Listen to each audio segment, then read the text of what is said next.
But we needed a supply chain expert, and we got one. Brandon Daniels, president of Exiger.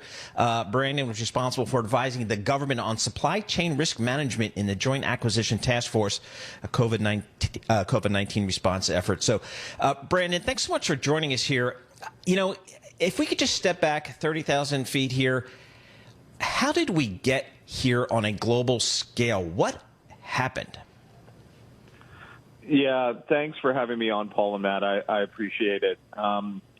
This is an epicenter, which was the pandemic, now reverberating out and evidencing crevices and cracks that have existed in our supply chain and, in fact, got worse during the pandemic itself, right? And so it's a set of distinct risks that all come together when you've got a large-scale change in economic activity and buying activity like happened in the pandemic.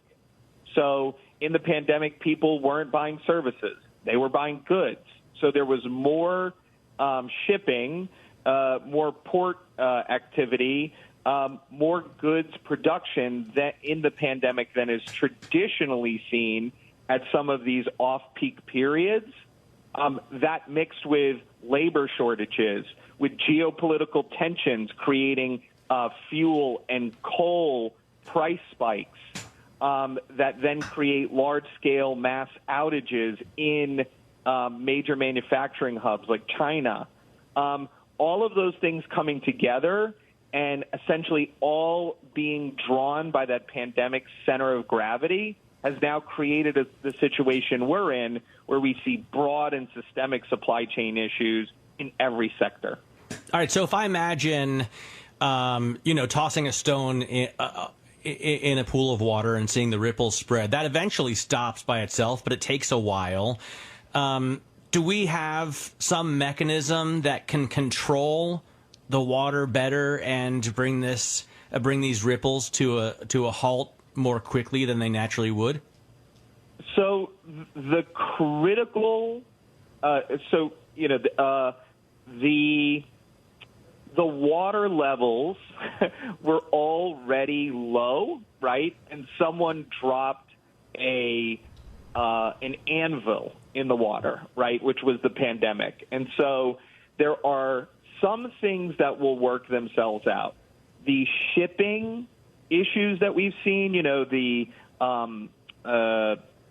container ships backed up at LA ports, and now you're seeing increases in East Coast ports as people try to navigate around those West Coast port issues. Those issues will work themselves out.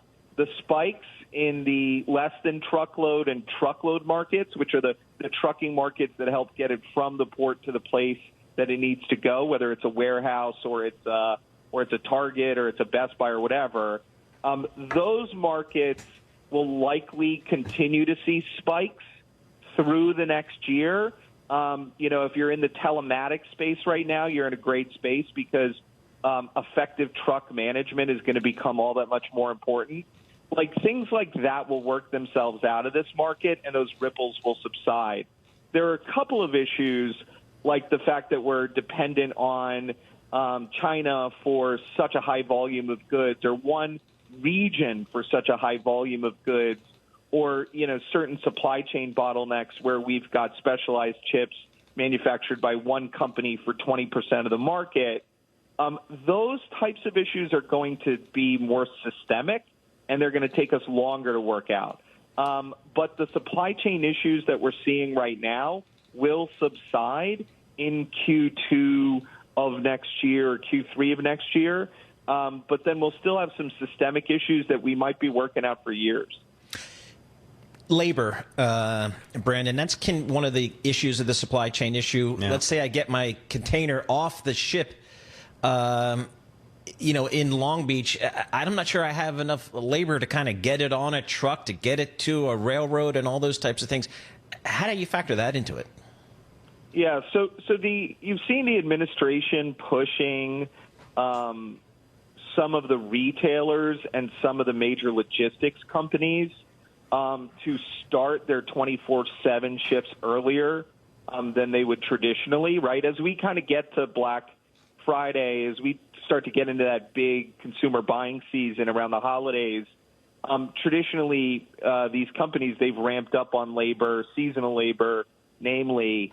The administration is pushing them to do that earlier. And that's helpful because it's kind of forcing our hand to drive deeper into that labor pool and pull people out at higher wages, which will also it'll have a balancing effect on some of the CPI issues that we've seen, some of this consumer price index issues that we've seen where prices have started to skyrocket on even commodity goods. So we're going to see them reaching farther into the labor pools, pulling up wages a little bit and balancing this. But then, like I said, like the trucking markets are really specialized. Oh, sorry. Go ahead. Yeah. No. We talk about the trucking market all the time, so I know I know what you're going to say there, and I am going to get my CDL as soon as I can. Brandon, thanks so much for joining us. Brandon Daniels from Exiger.